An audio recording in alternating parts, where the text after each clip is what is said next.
Welcome to the Prophecy Club. As you know, we just completed our 2021 Sevenfold Miracle Crusades. And for the next several broadcasts, I'm going to be playing audio from that crusade. Enjoy.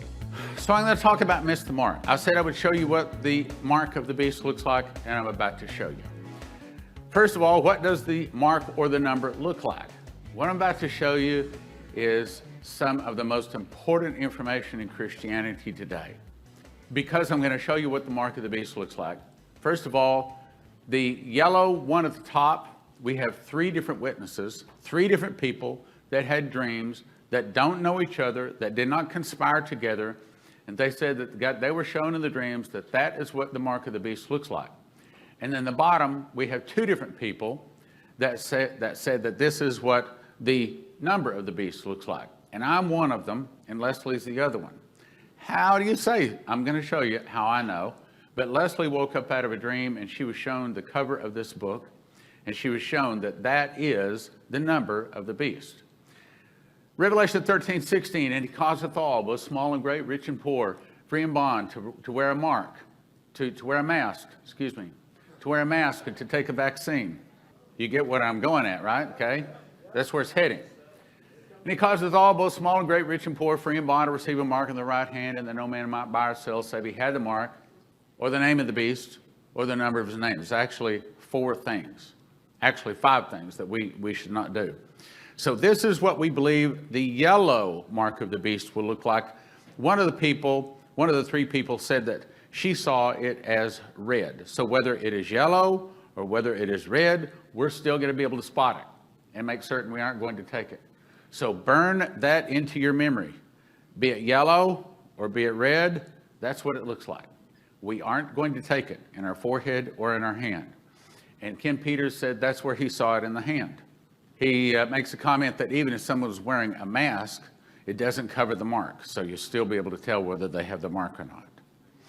These are the five things that we want to avoid. According to Revelation 13:17, and that no man might buy or sell, save he had the mark. Okay, the mark, we showed you, or the name of the beast. Now, we don't know what the name of the beast is. I've prayed a lot of times, Lord, I'd like to know what the name of the beast is, and so far he has seen fit not to tell me. But one of these days we will know. The name of the beast or the number of his name. Revelation 15:2, as I saw, as it were, a sea of glass mingled with fire, and them got victory over the beast. So that's one. Over his image, over his mark, and over the number of his name, stand in the sea of glass, having the harps of God. So there's five things we should not do. We should not worship the beast or his image. We should not take the mark, his name, or his number. Any one of those, and we're in deep trouble. I'm going to say the answer to this question, when will we see the mark? I'm going to say we will not see the mark until the beast arrives. In other words, no, the beast's not here yet. We will not see the beast until the world government arrives. That's pretty close. We will probably not see the world government until America falls. That's said probably because we're not certain of that. America will not fall until we see the internal revolution, which has already started and in full action. We will not see America fall until we have seen the 7 signs of her fall. Leslie was told the 7 signs to watch for to the fall of America. This is the order I think they will take place, not the order that they arrived in. Israel refuses help to America. Omer ushers in Palestinian state. Catastrophe hits America. One of America's greatest times of need. Israel has attacked America, sends troops. Chaos reigns as Americans protest help to Israel. Then she heard my voice quoting Dimitri Duduman, the fall of America will start with an internal revolution. If we did not have those, right now I would be screaming bloody murder at the top of my voice every place people would listen to me saying that the Russians are about to attack.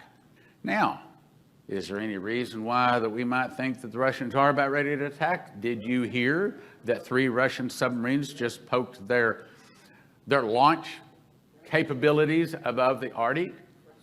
And did you also hear that Russia has been openly moving massive amounts of hardware up to the Ukraine border and the other 2 states? There's apparently about to be a war between Ukraine and Russia. And of course, who backs up Ukraine? That would be America. So we're in a lot of trouble. As you recall, Dimitri was told the fall of America will start with an internal revolution. In my opinion, that started November the 3rd, 2020 with the election. Some of the people will start fighting against the government. I believe that started January 6th with a bunch of people coming upon the Capitol. And so right now it is possible for the Russians to be ready to attack. And I would say they are, if it not for those 6. So that's actually very important. And you folks watching online, you should write those down. Let's go on. Okay, so the big question is, okay, so taking the vaccines, no big deal. Wearing a mask, no big deal. If they require me to take this mark, what's so big? I mean, why should I not take the mark? I'm so glad you asked. So I'm going to ask it this way. What would you do if you had to tell the person the most important thing in the world, but you knew they would not believe you? Well, we want to say, I'd tell them anyway.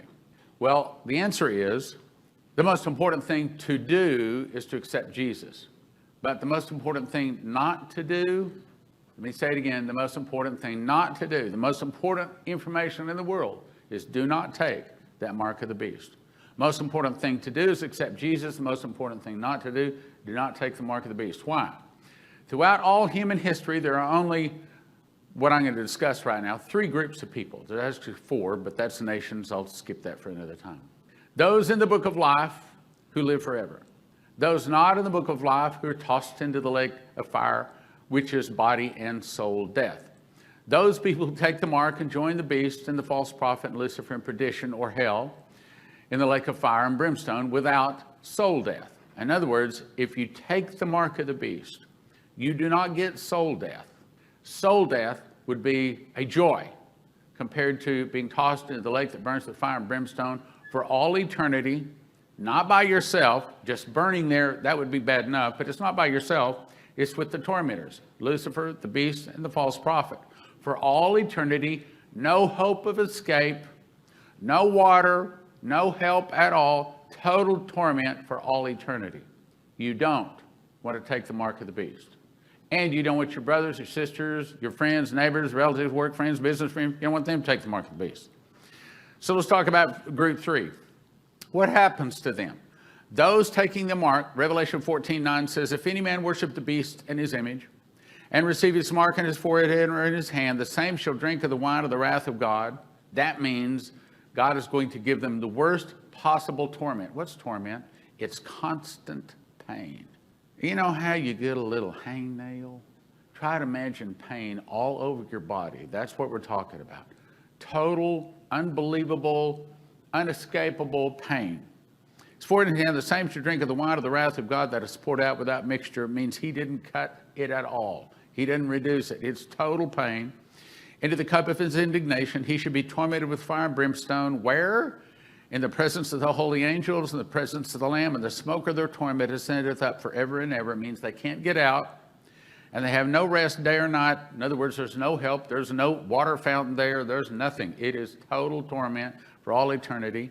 Ascendeth up forever and ever, and they have no rest day or night who worship the beast, whosoever receiveth the mark of his name. And there's worse. It's worse. The devil that deceived them was cast into the lake of fire and brimstone where the beast and the false prophet are, and they should be tormented day and night forever. So where you are is bad enough, but who you're with is even worse.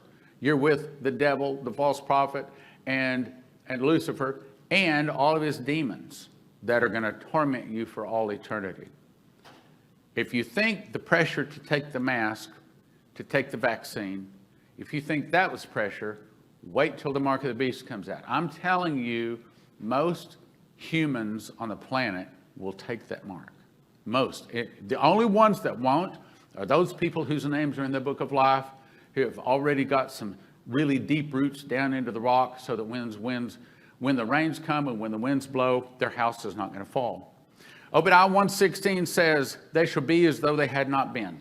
Some people have been taught, once you're born, you never die again. They've been taught that there is no such thing as soul death.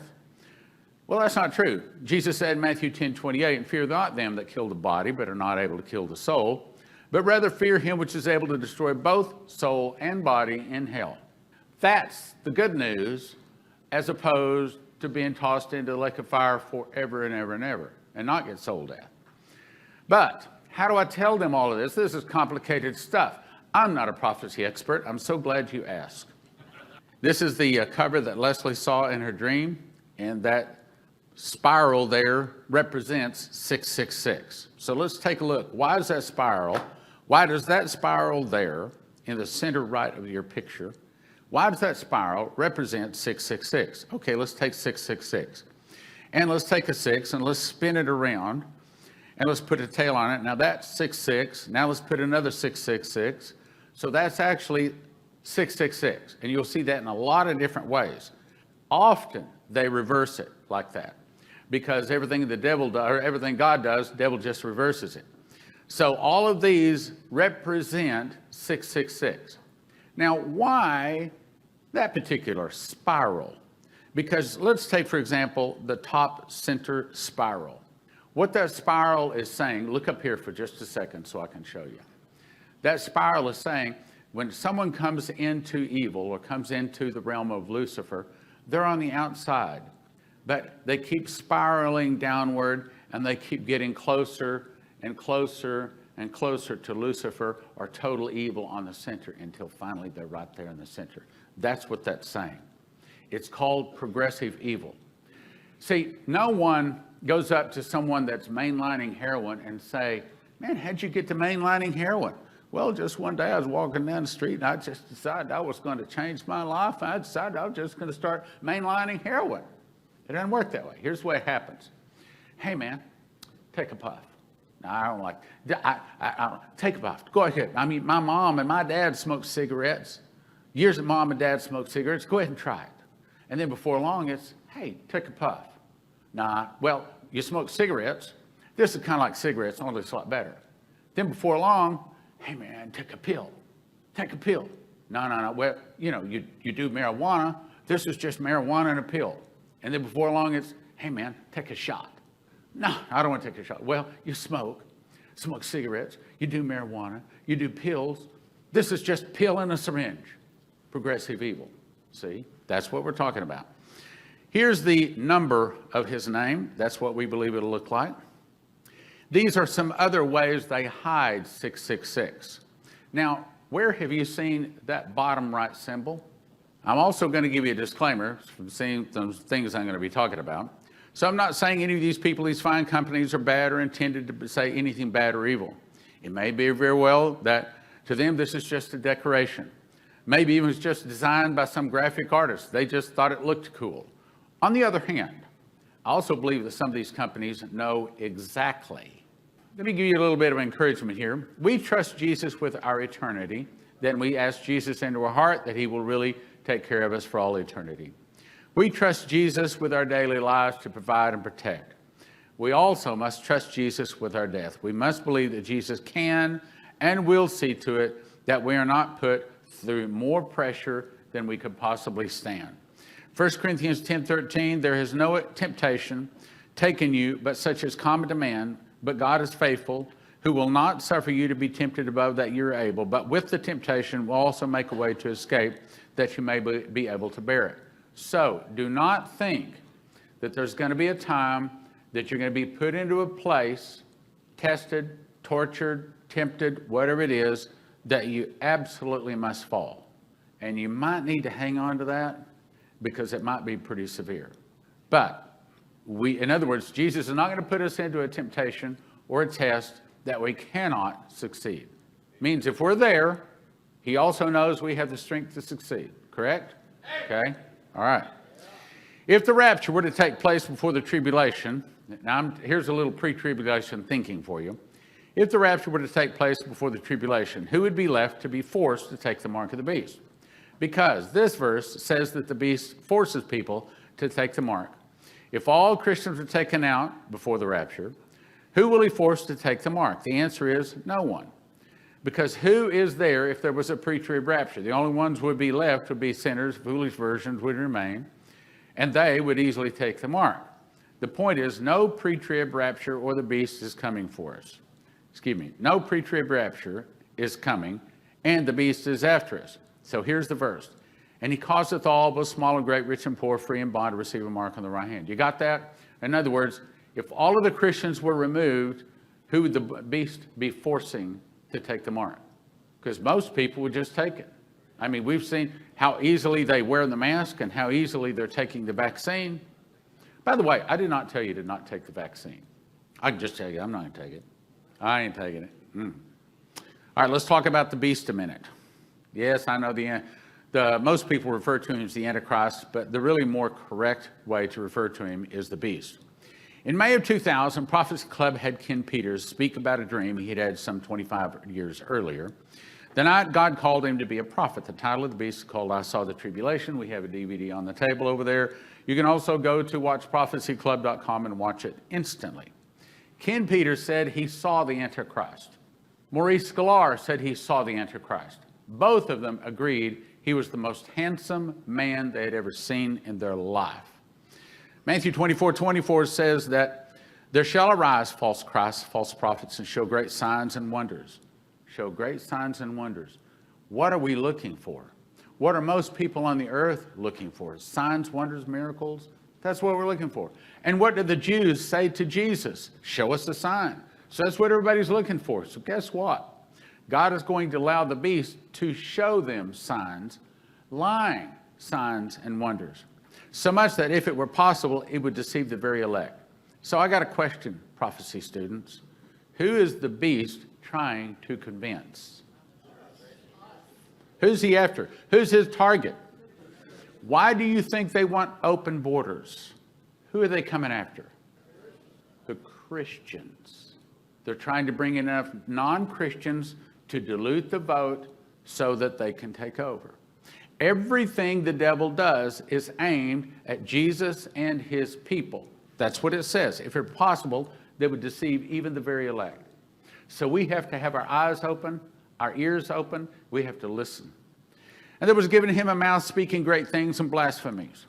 Let that soak in, because that's saying that God on his throne gave the beast a special skill to speak with amazing eloquence, speaking great things and blasphemies. But what he will say is attacking God. For the most part, Hollywood and most of the rest of the evil out there doesn't speak bad about Jesus, Christianity, or even Christians. They don't speak about it. But this guy, that's exactly what he's going to do. He's been given an eloquent mouth to speak against God. Why? I'm going to show you in just a second. And power is given him to continue 42 months. That's time times the dividing of time, or 3.5 years, however you want to cut it. And he opened his mouth in blasphemy against God. What's blasphemy? It's a direct attack against God. To blaspheme God, his name, his tabernacle, and them that dwell in heaven. What's the tabernacle?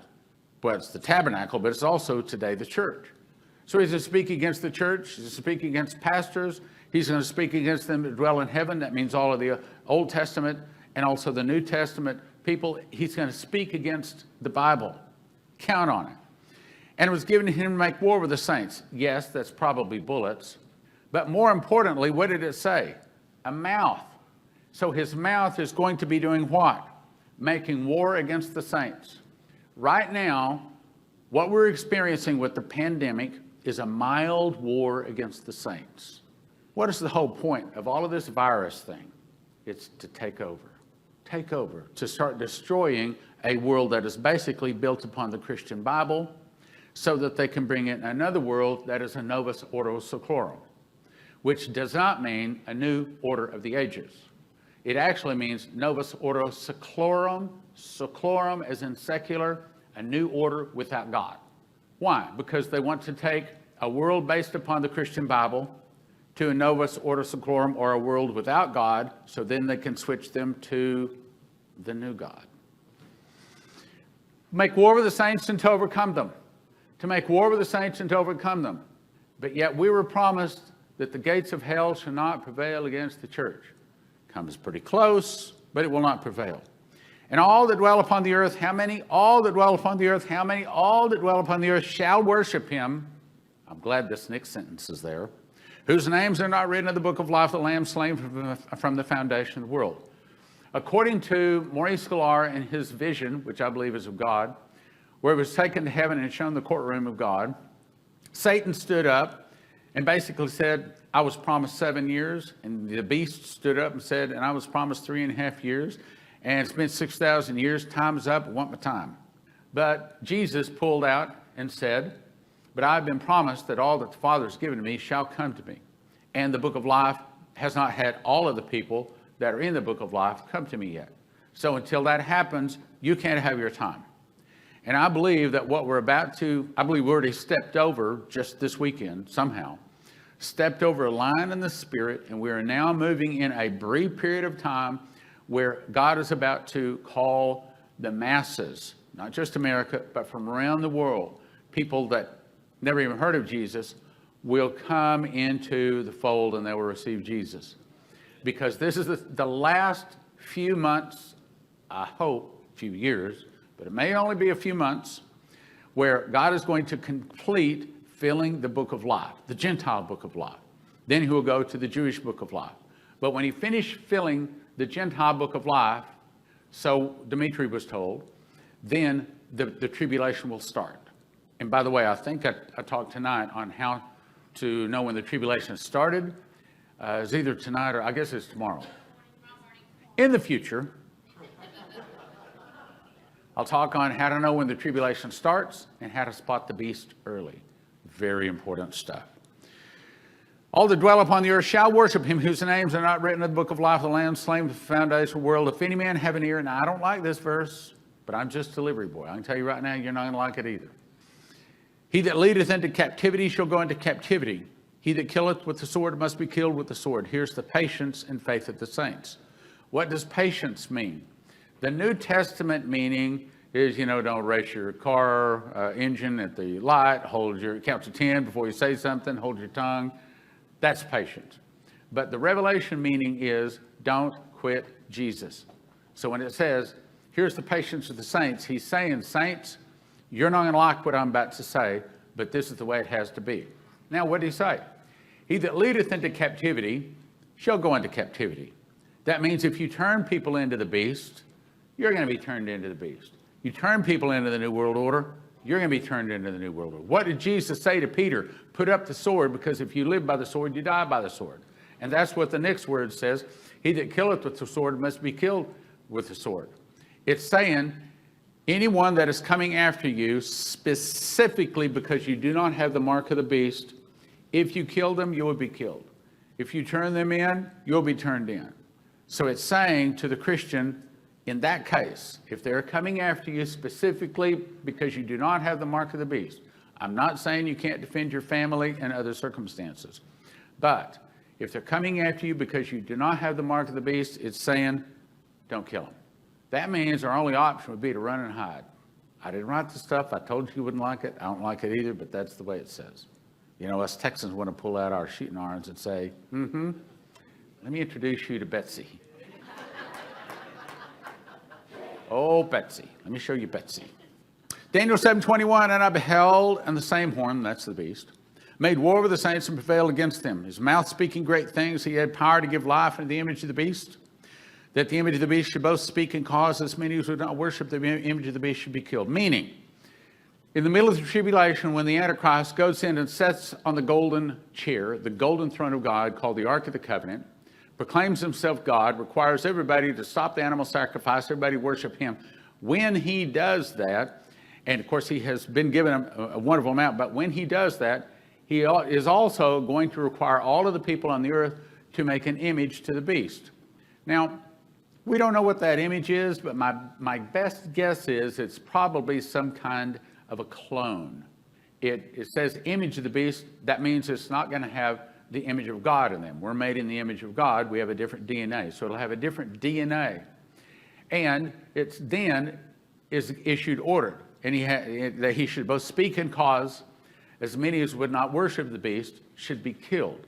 So this image is going to be the one that's requiring us to be killed if we don't worship the image or if we don't worship the beast. And one of the most dangerous parts is wonder. Revelation 17:8 says, the beast that thou sawest was and is not, and shall ascend out of the bottomless pit. A lot of people say, do you think that the Antichrist is alive on the earth right now? The answer is no, he's not. Absolutely, positively, I guarantee you, the Antichrist is not. He's not some child out there, as the movie said. He is not on the earth. How do we know? Because of that verse right there. It says, because he ascends out of the bottomless pit. Right now, the beast is falling endlessly and helplessly in the bottomless pit. And he does not come out of that pit until he's allowed to. And then at the end of the tribulation, it says, and I saw an angel come down from having the key of the bottomless pit. He laid hold upon the dragon, that old serpent called the devil and Satan, and bound him 1,000 years, and cast him in the bottomless pit, and shut him up, and set a seal on him, that he should deceive the nations no more till the 1,000 years would be fulfilled. So that's the bottomless pit. And they shall go into perdition. The perdition is the bottomless pit, and also the lake that burns with fire and brimstone, which is a different place. And go into perdition, they that dwell on the earth shall wonder. Now that's what I want to get to. Remember, the earlier verse said that he was given a mouth, an artistic mouth, a fabulous mouth to speak. And Ken Peters, and I'll read it in just a second, or maybe that's tonight. Anyway, Ken Peters said that as he heard this guy, he felt like Adolf Hitler caught people with these words. He caught people. He said, I felt myself being catched and being caught up in the guy's words. That's what this guy's going to do. The word wonder means he speaks with such eloquence. He's going to be the best looking, the most handsome, the most intelligent, the best flesh that has ever lived on the earth. He's for those people that are looking for a flesh perfect person will love him. Well, I thought Jesus was the best. No, actually the Bible says Jesus was a comely man. Okay, he's a common guy. He's not a fellow you would pick out of the crowd. Just an average, everyday old guy. This guy is going to be handsome, beautiful, eloquent. He's going to have an answer for every question. Might not be the truth, but he'll have an answer for every question. He is going to be something that everybody is going to point to and say, that's my man. I connect with him. I'm going to interrupt the broadcast right there. In 2017, I memorized the book of Revelation. I was shown a secret door linking the feasts to the prophecies of Revelation. For the first time, the book of Revelation can be put in correct chronological order. You can understand Bible prophecy. We offer them in shrink-wrap sets of 5. 1 for 20, but don't do that. 5 for 35 or 10 for 60. What is the most important information to every beating heart on the globe? After accept Jesus, it would be don't take the mark of the beast. Those taking the mark of the beast do not get soul death, but are tormented in the lake of fire and brimstone for eternity. How do you tell them? Give them miss the mark. We offer them in shrink-wrap sets of 10. 1 for 20, 10 for 30, and 20 for 50 at prophecyclub.com. Over the past 32 years, I've collected the best 101 prophecies from Dimitri Duduman, Michael Boldea, Leslie Johnson, Henry Gruber, Shane Warren, Terry Bennett, Marie Sklar, Augusto Perez, Doug Metzger, and more. It's called God's Warnings for America. We offer them in shrink-wrap sets of 5. 1 for 20, but don't do that. 5 for 35 or 10 for 60. My new book is called Tribulation Secrets in Daniel because that's what it does. It shows you the part of Daniel you need to know, being you're about to be a tribulation saint, and will desperately need to know and understand about the last days you live in. We offer them in shrink-wrap sets of 10. 1 for 20, 10 for 30, and 20 for 50 at prophecyclub.com. In How Pre-Trib 1, I expose the dirty little secrets pastors don't want you to know, which is why sometimes they can't preach the truth, especially about the rapture. Then, using the secret door, I explain the truth about the rapture, and then I rebut 25 claims pre-tribbers use to prove pre-trib. You'll finally know the truth about the rapture. We offer it in shrink-wrap sets of 10. 1 for 20, but don't do that. 10 for 30, 20 for 50 at prophecyclub.com. That's prophecyclub.com. Here's the best deal we've ever offered at the Prophecy Club. 5 How Pre-Trib 1, 5 Tribulation Secrets in Daniel, 5 God's Warning to America, 5 Secret Door to Understand Bible Prophecy, and 10 Miss the Mark, 40 books, gift of $100, prophecyclub.com. prophecyclub.com. Terry Sock of Cornerstone Asset Metals is a prophecy student, reads his King James Bible, and wants to help Prophecy Club win souls even if it means he loses money. I think that's the right attitude when someone values winning souls more than making money, and he's doing so by sponsoring Prophecy Club on radio. So, if you'd like to help win souls, the next time you need gold, silver, palladium, rhodium bars, or coins, contact cornerstoneassetmetals.com. They can help you roll over your IRA, 401k, so just tell cornerstoneassetmetals.com Prophecy Club sent you.